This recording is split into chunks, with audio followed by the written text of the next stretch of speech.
কোথায় আপনি? আমরা তো আপনার লোকেশনে চলে এসেছি। সামনে একটা ব্ল্যাক কালারের গাড়ি দেখতে পাচ্ছেন? আরে এখানে তো অনেকগুলো গাড়ি দেখতে পাচ্ছি। কোন গাড়ির কথা বলছেন?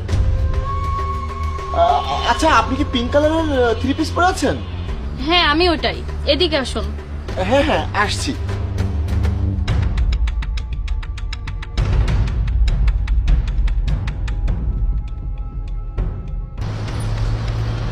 আপনি তাহলে সামিয়া?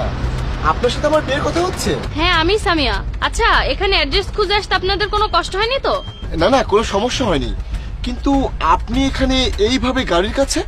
আসলে আপনাকে বলতে ভুলে গিয়েছি, আমি গাড়ি ঠিক করি, আমি একজন মেকানিক। আপনি মেকানিক? তাহলে আপনি আমাকে আগেই বলেননি কেন, যখন আপনার সাথে আমার প্রথম কথা হয়েছিল? আর আমার বাড়ির লোকও তো এই ব্যাপারটা জানে না।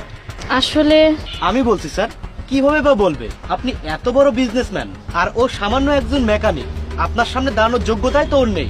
আপনি এখানে যতটা সময় নষ্ট করবেন ততটাই আপনার লস হবে। তার চেয়ে আমরা মিটিং এ যাচ্ছিলাম, ওখানে গেলে হয়তো আপনার কোটি টাকা লাভ হবে। তুই থামো।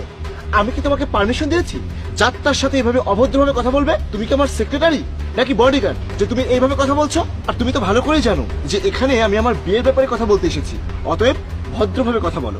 দেখুন, আই এম রিয়েলি সরি। প্রথমে আমি আপনাকে আমার কাজের কথা বলিনি। আসলে উনি ঠিকই বলেছে, আমার আপনাকে এসব কথা বলতে একটু অদ্ভুতই লেগেছিল। আমি ভেবেছিলাম যদি আমি আপনাকে এসবটা বলে দিই তাহলে আপনার সাথে হয়তো আমার দেখাও হবে না। এজন্য আমি ভেবেছিলাম আপনার সাথে দেখা হলে আমি আপনাকে বলবো। আই হোপ আপনি আমার কাজটাকে ছোট মনে করবেন না। দেখুন সামিয়া, আপনি কি কাজ করেন সেটা নিয়ে আমার কোনো সমস্যা নেই। আপনি যদি সততা আর পরিশ্রম দিয়ে কাজ করেন সেটা অনেক ভালো কথা। আমি তো আপনাকে আমার অফিসে দেখা করতে বলেছিলাম, আপনি আমার অফিসে না গিয়ে এখানে দেখা করতে বললেন কেন? স্যার, এই অফিসে যাবে কিভাবে? সিকিউরিটি গার্ড তো একে গেটের ভিতর ঢুকতেই দেবে না। ওর গরিব রূপ দেখে ওখানে তো আর আপনার সিম্পাতি নিতে পারতো না। আপনি ওর প্রতি দুর্বলতা দেখাবেন, তারপরই তো ও আপনাকে ফাঁসাতে পারবে, তাই না? আর তারপরই তো বিয়ে হবে। আপনি বুঝতে পারছেন না স্যার, এর কোনো